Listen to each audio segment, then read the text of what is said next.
Hello everyone, आप सभी का स्वागत करता हूं, खैर मकदम करता हूं अपने यूट्यूब चैनल हिंदुस्तानी एजुकेशन में।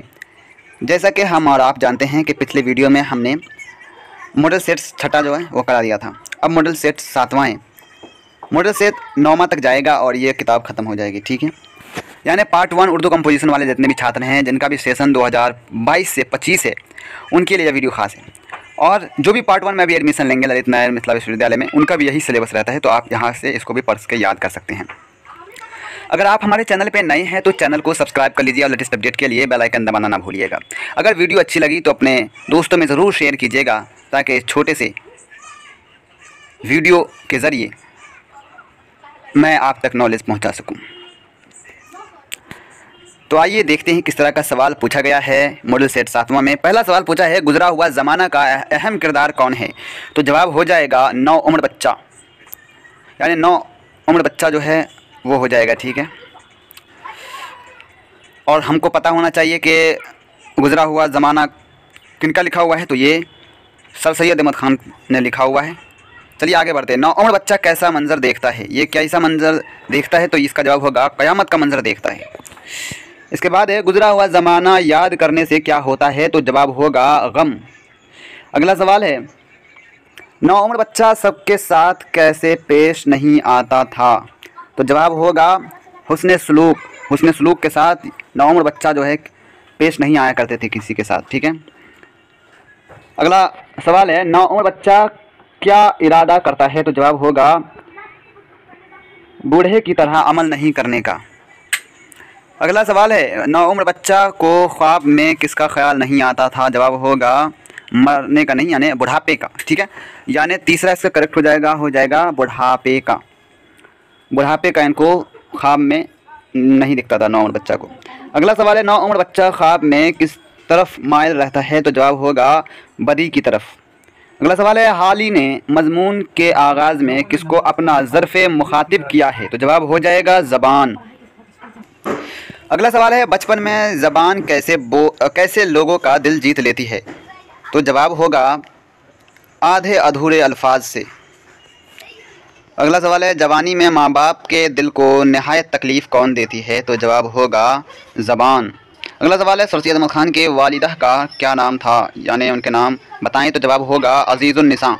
अगला सवाल है, गुजरा हुआ ज़माना में बूढ़ा कौन है? तो जवाब होगा एक लड़का। अगला सवाल है, हाली का पूरा नाम क्या है? जवाब होगा ख्वाजा अल्ताफ़ हुसैन हाली। तो 2 इस करेक्ट हो जाएगा। अगला सवाल है, हाली कब पैदा हुए? तो जवाब हो जाएगा 1837 ईस्वी में। आप लोग जब डेट वाली बात हो और डेट का जो आंसर मैं बता रहा हूँ, तो आप लोग ऐसा क्या करो, आप लोग जो क्वेश्चन लिखा हुआ है उसे सर्च कर लिया करो गूगल से, ताकि गूगल पे दूसरा डेट लिखा रहता है और किताब में दूसरा ये लोग देते हैं। हो सकता है ये गलत प्रिंटिंग की वजह से जवाब भी गलत लिख दिया हो। मैं तो पढ़ा दे रहा हूँ कि इसका आंसर 3 है, ठीक है। आप लोग क्या करो, हाल ही के बारे में सर्च करके पढ़ लिया करो। थोड़ा सा आप लोग थोड़ा सा पढ़ना सीखो। इससे क्या होगा कि आपको ना ताउम्र याद रहेगी कि इसका जवाब क्या होगा। आप कहीं भी देखोगे आपको पता चल जाएगा कि इसका ऑप्शन गलत है, तो आप आराम से आंसर दे सकते हो, ठीक है। जैसे यहाँ इसका आंसर है 3 नंबर, तीसरा दिया हुआ ऑप्शन 1837 ईस्वी, ठीक है। चलें फिर आगे बढ़ते हैं। 14 नंबर में जो सवाल पूछा था, हाल ही कब पैदा हुए? तो जवाब दीजिएगा 1837 ईस्वी। आप लोग जब भी डेट की बात आए तो आप लोग ज़रूर सर्च करके पता कर लिया करें कि ये सही है या गलत है। हो सकता है कि किताब गलत आंसर दे दिया हो। आगे बढ़ते हैं 15 नंबर पे कि हमारी ज़िल्लत और इज़्ज़त किसके हाथ में है? तो जवाब होगा ज़बान। अगला सवाल है, ज़बान रूह की क्या है? तो जवाब होगा अयलची। अगला सवाल है, जब तक तू पाक है ज़बान है वरना? जवाब हो जाएगा ज़बान। अगला सवाल है 18वां नंबर पे, प्रेमचंद के घर का नाम क्या है? तो जवाब हो जाएगा ऑप्शन नंबर 3, यानी धनपत राय। इसका आंसर गलत दिया इन्होंने, तो 3 इस करेक्ट हो जाएगा धनपत राय, ठीक है। अगला सवाल देखते हैं, प्रेमचंद की विलादत कब हुई, यानी पैदाइश कब हुई? तो जवाब हो जाएगा 31 जुलाई 1830 ईस्वी। अगला सवाल है, प्रेमचंद का इंतकाल कब हुआ? तो जवाब हो जाएगा 8 नवंबर 1936 ईस्वी। अगला सवाल है, प्रेमचंद की बीवी का नाम क्या है? तो जवाब हो जाएगा आनंद देवी, ठीक है। अगला सवाल है, अफसाना कफन प्रेमचंद ने कब लिखा? तो जवाब होगा 1935 ईस्वी। अगला सवाल है, प्रेमचंद ने किसको अफसाना का अहम किरदार बनाया है? जवाब होगा पसमानिंदा ख़ानदान। अगला सवाल है, अफसाना कफन में माधव करबेवी यानी माधव करबेवी का नाम क्या है? तो जवाब होगा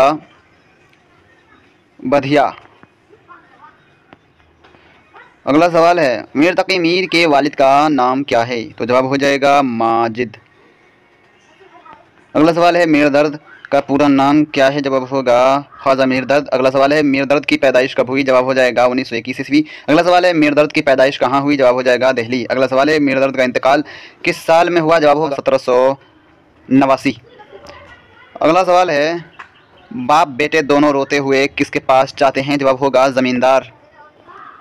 अगला सवाल है बाप बेटे बाजार क्या लाने निकल पड़ते हैं? तो जवाब हो जाएगा कफन। अगला सवाल है घेसू माधव शाम को कहाँ जाते हैं? तो जवाब हो जाएगा शराब खाना। अगला सवाल है गालिब के हमउस्र कौन हैं? जवाब होगा मोमिन। अगला सवाल है गज़ल उर्दू शायरी की आबरू है या कौल किसका है? जवाब होगा रशीद अहमद सिद्दीकी।